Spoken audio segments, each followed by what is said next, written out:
Welcome back again, and here is an item that maybe is not used as much around the houses of the newer homes, but that certainly is in the from the old homes. And this is a commercial wallpaper steamer. This is for getting that tough wallpaper off where grandmother put it on the doors, on the ceiling, on the walls, maybe put 2 or 3 layers on because they didn't want to take it off. Started wallpapering different wooden benches, everything. Wallpaper has been around for years. Vinyl, of course, came in, and then it became even harder to get off. And if it's pre-pasted, not quite as bad, but once the wallpaper has, with the mixed up paste, and that's put on the wall, and then your wallpaper put on, certainly commercially in these larger 3-foot wide sheets, it becomes a bit of a challenge to get it off without taking and destroying some of the wallpaper or the paper that's on there from the drywall, as opposed to plaster. Plaster days, it wasn't so bad. You could scrape away pretty good, but once the drywall is there and you start gouging it, you're starting to do some patching. So the way to use these is fill them up with water, maybe about 3/4 of the way up. Some people fill them up too far, too high. And the reason for that is you need some area for the steam on top that's going to come through the hose. So fill them up only about 3/4. You push this button in on this weight on top. This is where you're going to put your water in, and you've obviously got a vial and a gauge where how far you can fill it. Put this back in, just like a kettle, not much different. It's just going to start, you plug it in, and usually not an extension cord, but I'd plug it right into the wall socket. I'd put a board or something underneath, because this does get warm underneath. So just in case you're putting it on top of your hardwood floor, you don't want to see a little spot on the bottom where maybe it's faded a bit from the heat of the wallpaper steamer. So put something underneath it, even a couple of oven mitts or a piece of wood or aspenite, just something to keep it off the floor. And then hook up your hoses.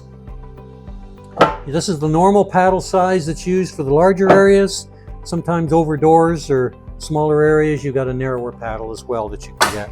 So they just go in by quick connects and snap them in. Snap the other one in on top of the machine the same way. Throw this paddle into a bucket when you plug it in, and just wait for the steam to start coming. Now, just like a kettle, it's not going to come out in a matter of seconds or a couple of minutes. Depending on how cold the water was that you put into this and how much you put in will determine how long it takes to start steaming. So it could take 20 minutes, half an hour for you to start seeing steam come out of the paddle. And usually when you plug this in, you'll see the red light comes on, so you know have power. These do draw a full 15 amps. It's a heating element. So if you all of a sudden don't have steam, first place you look is the light. Could have tripped a breaker or a fuse. There could be other things on in that circuit. So don't be surprised if it trips out and you don't see the light. So in that case, you're gonna have to reset and get it going again. But wait for the steam to keep coming out of the bucket. Not a bad idea to have a bucket around anyways, just to shake off the excess water. Sometimes you're doing this in the winter time and the walls are cold, so you're going to get a fair bit of condensation and water running down the wall.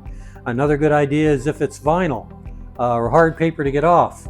There are these rollers that have little dimples on them that cut through the outer side of the wallpaper, or you can just simply take an X-Acto knife or your trim knife and just slit some slits in through the vinyl of the paper, and thereby when you put the paddle right up against the flush right onto the wall, then it's got a chance to get in behind and soften it up.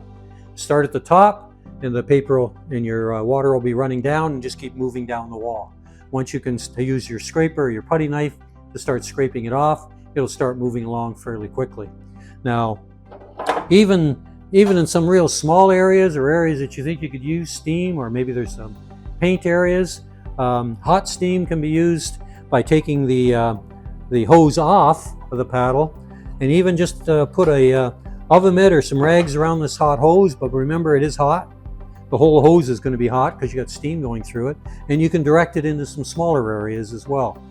And I've seen it used for a number of different purposes, only because even though it's a wallpaper steamer, you are generating steam, and it does shoot out of here. And if you need that, you can use it for other purposes as well. So it may come in handy for something that you're not even aware of, where you wish you had some generation of steam, and this could provide that for you. So there's something else that you could consider, and maybe that'll make your projects a little easier. See you again soon, and don't forget to subscribe.